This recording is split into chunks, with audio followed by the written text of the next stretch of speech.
Assalamualaikum warahmatullahi wabarakatuh.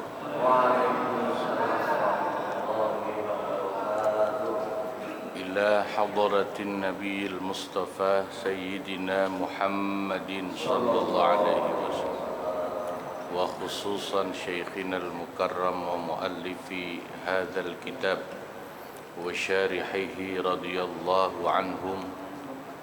Syai'un lillahi lahumul fatihah.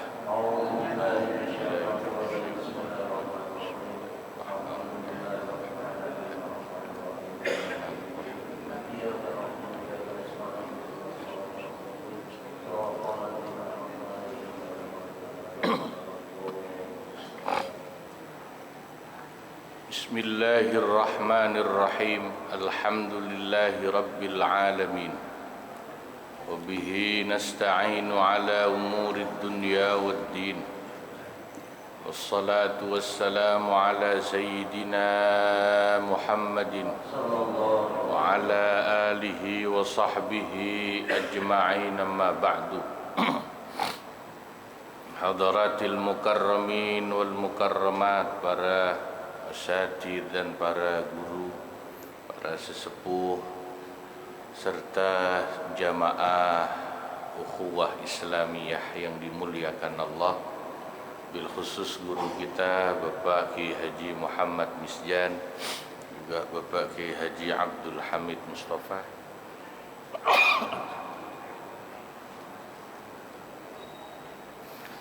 Hadir juga bersama kita Bapak Ustadz Haji Bapen Effendi, Pak Ustadz Haji Muhammad Basrain, Bapak Ustadz Haji Muhammad Tahir, juga pengurus Masjid Al-Hidayah Bapak Ustadz Haji Markusen. Mudah-mudahan semua yang hadir dicatat dalam deretan ahli surganya Allah Subhanahu wa ta'ala. Alhamdulillah, pagi hari yang berbahagia ini kita kembali bisa ngaji dalam keadaan sehat walafiat.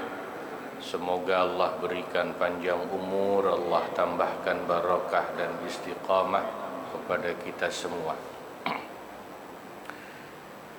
Halaman 124 ya.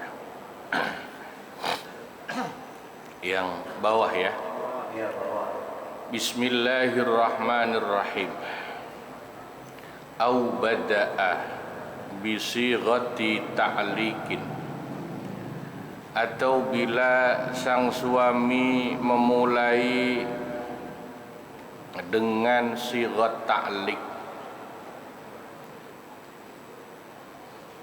Kalau yang kemarin kan khulu'nya itu sighatnya syaubu ta'liq.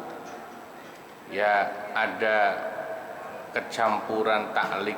Nah, kalau ini membahas sighat khulu dengan sighat murni ta'liq. Ta'liq itu ada menggantungkan dengan sesuatu. Fi isbatin, yang ta'liqnya itu dalam bentuk isbat. Isbat itu menetapkan. Kamata, contohnya diawali dengan lafal mata. Mata dalam bahasa Arab artinya itu manakala, ya. Bukan mata itu mata buat ngelihat, bukan. Dalam bahasa Arab mata itu artinya manakala atau kapan saja. Au hina, atau lafal hina, ya artinya sama dengan mata. Jadi contohnya mata a'taitini, ya.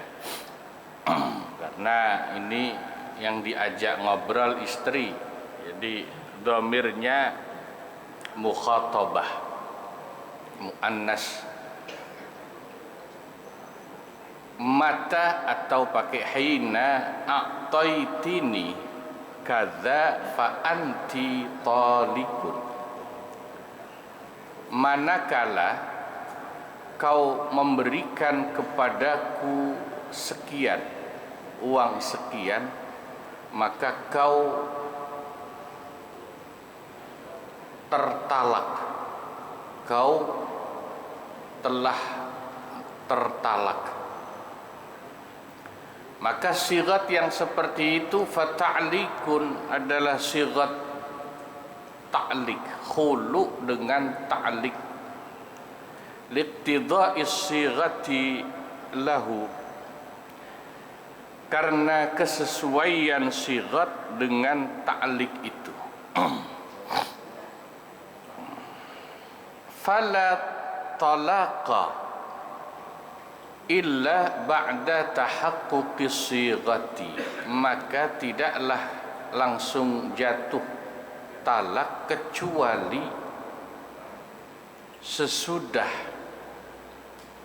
terjadinya sifat ya, illa ba'da tahaqquqis sifati. Maka kalau sighatnya ta'lik isbat seperti itu, tidaklah langsung terjadi talak kecuali sesudah terjadinya sifat ta'lik tadi,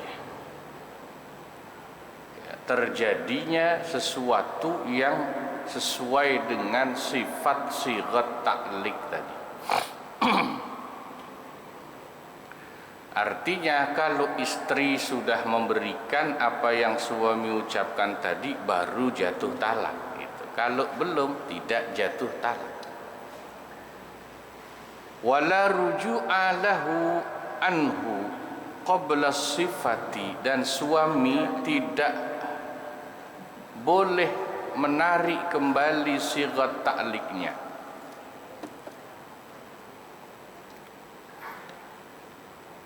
sebelum terjadi sifat yang disebutkan dalam sighat ta'lik khulu tadi. Kasairit ta'liqati, sebagaimana bentuk-bentuk sighat ta'lik lainnya. Wala yustaratu fihi, dan tidak juga disyaratkan di dalam sighat khulu dengan ta'lik isbat tadi. Apa yang tidak disyaratkan? Qabulu lafdhin, adanya qabul, ucapan penerimaan. Wala i'ta'un, dan juga tidak disyaratkan adanya pemberian dari istri seperti yang disebutkan dalam sighat ta'lik khulu tadi, fauran, dengan seketika. Jadi istri tidak harus bilang iya, qabul itu iya, aku terima. Juga istri tidak disyaratkan harus memberikan apa yang suami minta dalam tempo seketika.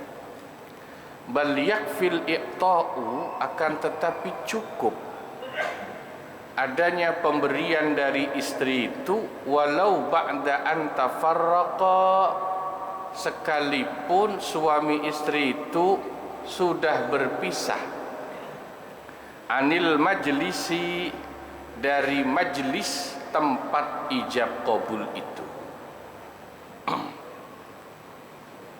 lidilalatihi ala istighraqi kullil azminati minhu sarihan, karena sighat ta'lik isbat itu menunjukkan akan pencakupan semua tempo waktu. Ya, kullil azminah itu semua tempo waktu, baik yang dekat maupun yang jauh, dari sighat ta'lik itu secara jelas. Ya.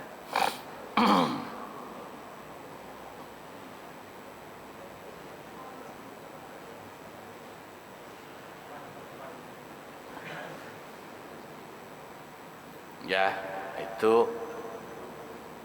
sighat ta'liq khulu, isbat dari pihak suami. Itu seperti itu. Jadi tidak harus istri langsung mengkabul atau memberikan apa yang suami minta. Kalau kemudian nanti istri memberikan, meskipun sudah tidak di majelis itu, ada tempo waktu yang agak lama pun tetap terjadi khulu sesuai sighat ta'liq itu. Wa innama wajabal fawru fi qawliha, akan tetapi yang wajib untuk memberikan kepada suami dari pihak istri, memberikan kompensasi atau muawadhah cerainya itu kalau ucapan itu berasal dari istri. Tadi kan berasal dari suami. Ya, sebaliknya yang wajib itu kalau istrinya yang ngomong duluan.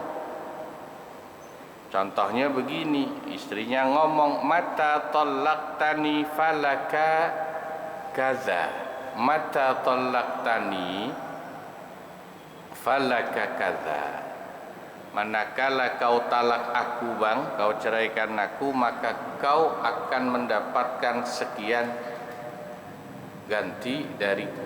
Nah, itu istri langsung wajib memberikan ganti ruginya itu seketika.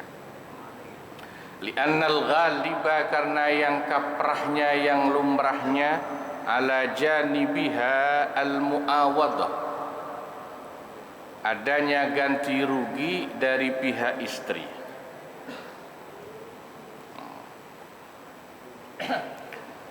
Fa illam yutalliqha fawran, maka jika si suami tidak menceraikan istri seketika sesudah istri ngomong tadi, mata tallaqtani falaka kadza, abang kalau ceraikan saya, abang saya ganti sekian. Ternyata suami tidak menceraikan seketika, maka humila alal ibtida liqudratihi alaihi, maka cerai yang dari suami diucapkan sesudah ada jarak waktu itu dihitung sebagai cerai permulaan, yakni talak raj'i, bukan khulu. Talak raj'i yang ada hitungan 1, 2, 3-nya.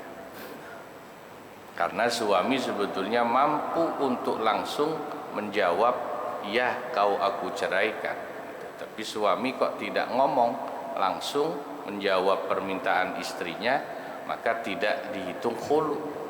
Kalau kemudian dia ngomongnya besok, ya kamu saya ceraikan, itu hitungnya bukan talak khulu, tapi talak raj'i, yang pakai hitungan biasa, talak 1 gitu ya.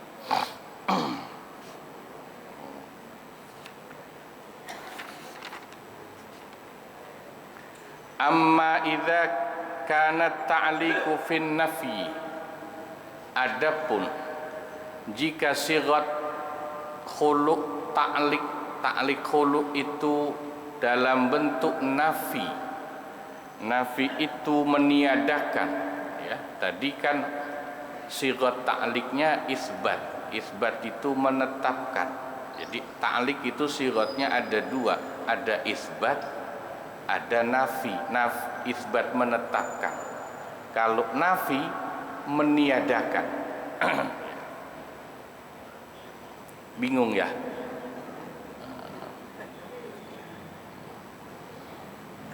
Contohnya begini, kamata lam tu'tini alfan fa anti talikun. Contohnya kalimat mata lam tu'tini alfan, apabila manakala kau tidak memberikan kepadaku 1000, maka kau jatuh talak, kau aku talak. Bedanya nafi sama isbat itu apa? Isbat menetapkan, kalau nafi pokoknya ada kalimat tidaknya. diawali dengan kata tidak itu nafi, meniadakan. Mungkin pernah dengar zikir la ilaha illallah kan ya? Itu kan disebut juga zikir nafi dan isbat. Pernah dengar? Kenapa zikir la ilaha illallah disebut nafi dan isbat? Karena la ilaha itu kalimatnya diawali dengan kata nafi, la tidak. Pokoknya kalau ada kata tidak itu nafi. La ilaha, tidak ada Tuhan. Illallah itu isbat, menetapkan, kecuali Allah. Jadi ditiadakan dulu dengan kata la, kemudian diisbatkan, ditetapkan, ya, illallah, kecuali Allah. Itu contoh kalimat nafi isbat itu begitu. Nah, sigat ta'liq dalam khulu', cerai khulu' juga ada dua, ada nafi, ada isbat. Kalau yang isbat tidak ada kata tidaknya, pokoknya asal kau memberikan aku sekian, kau aku cerai. Itu isbat, menetapkan. Kalau nafi, mata lam tu'tini alfan fa anti talikun, apabila kau tidak memberikan aku, ada kata tidaknya, kau aku cerai. Ini kira-kira begitu.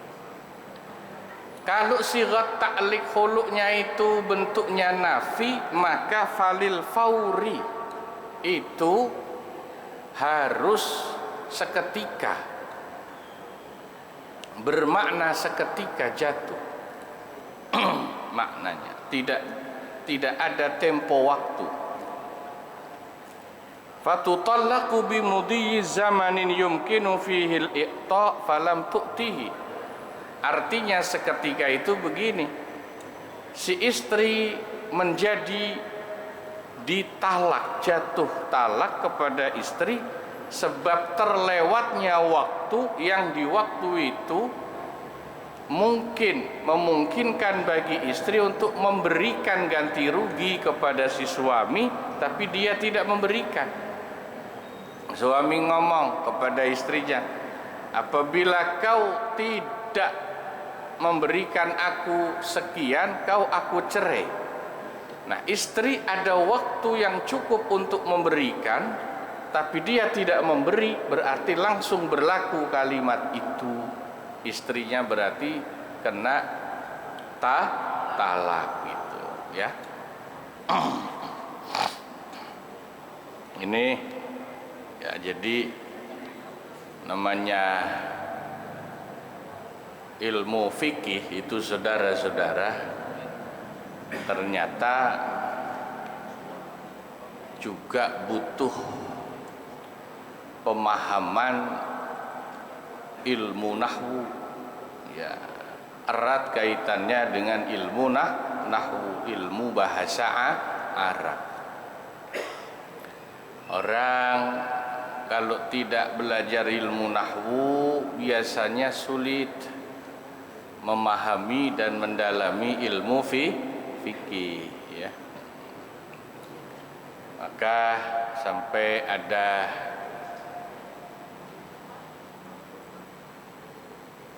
cerita dulu ulama besar nahwu namanya Imam Al-Kisai. Itu mengatakan man tabahhara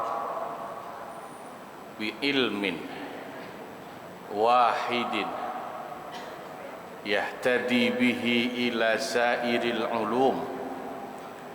Barang siapa mendalami satu jenis ilmu dengan sungguh-sungguh, maka dia akan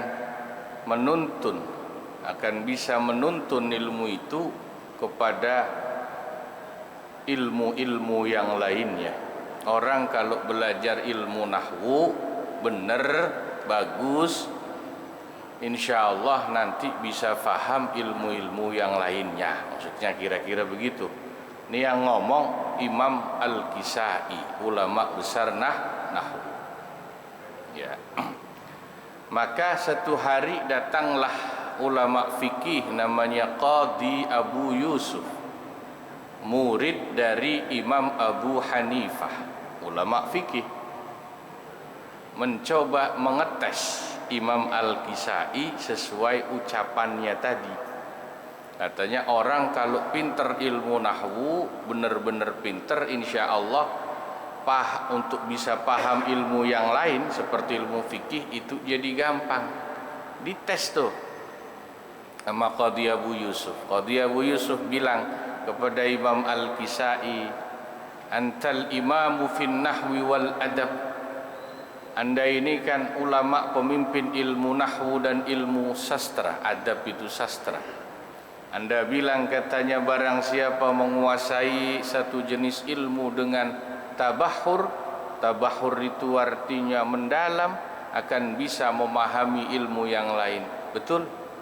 Kalau begitu saya mau tanya sama Anda ilmu fikih, sal ma syi'ta, silahkan, kau boleh tanya apa saja.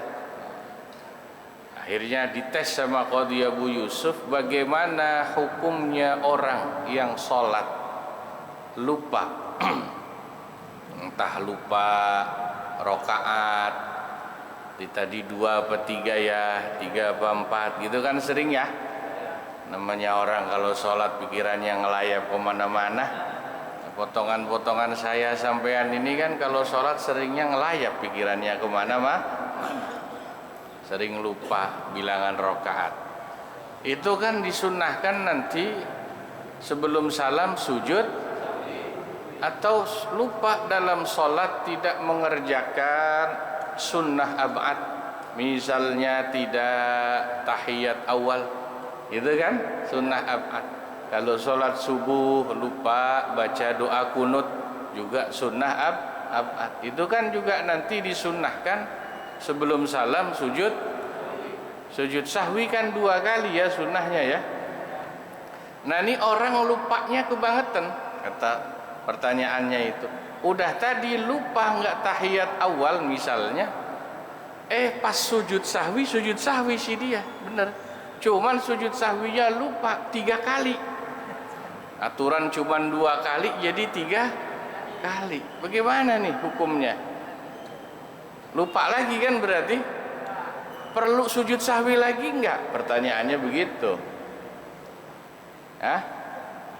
Perlu sujud sahwi lagi enggak?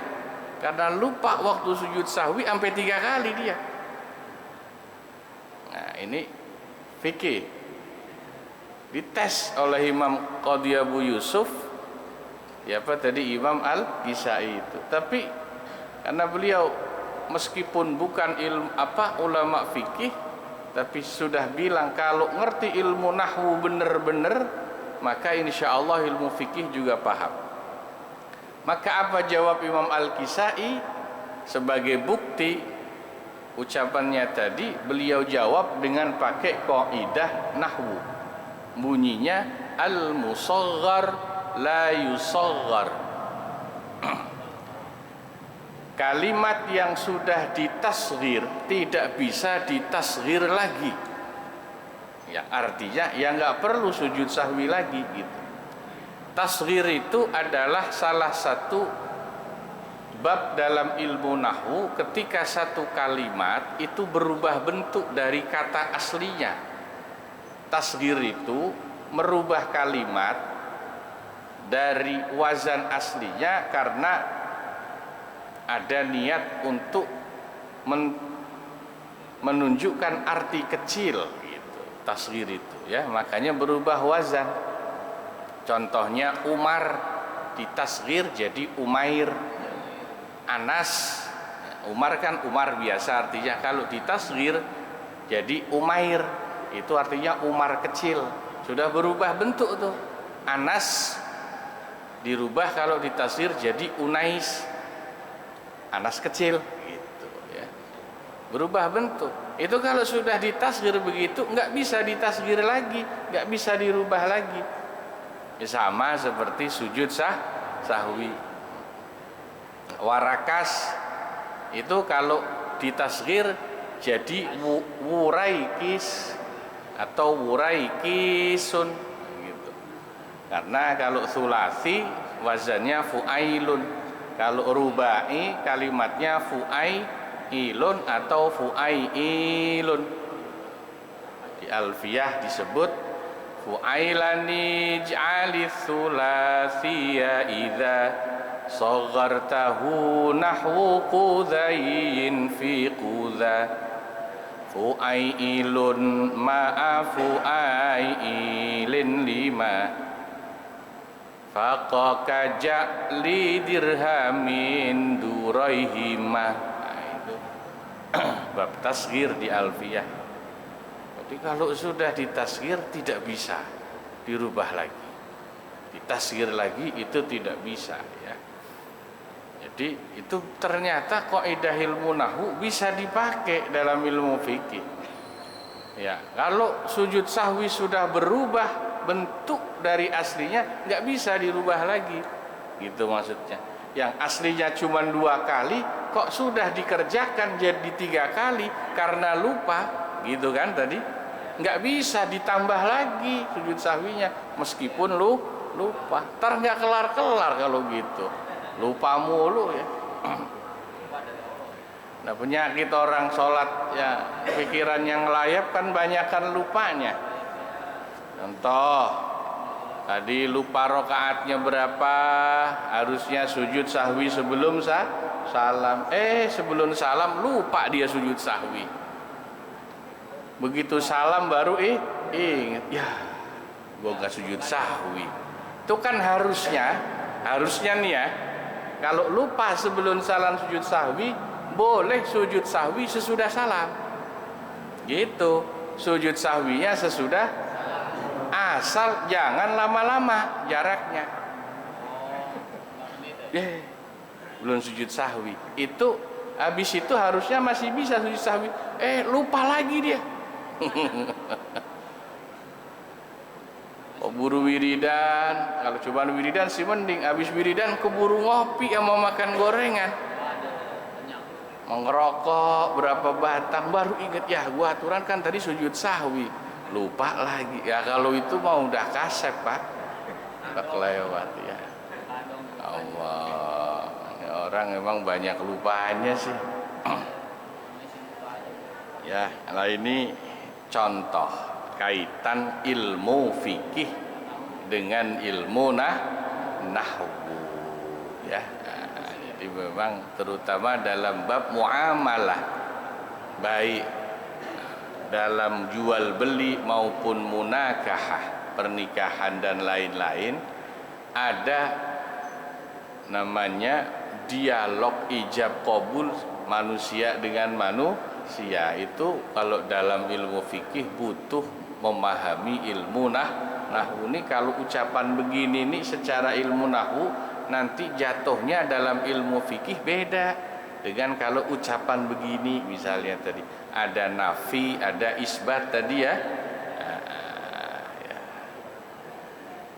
Allah, ini wa syurita faurun wallahu a'lam bishawab. Nah, sini dulu dah ya. Ya, banyak-banyak juga lupa percuma. Dikit juga lupa. Ya Allah. Moga-moga manfaat, kurang lebihnya mohon maaf.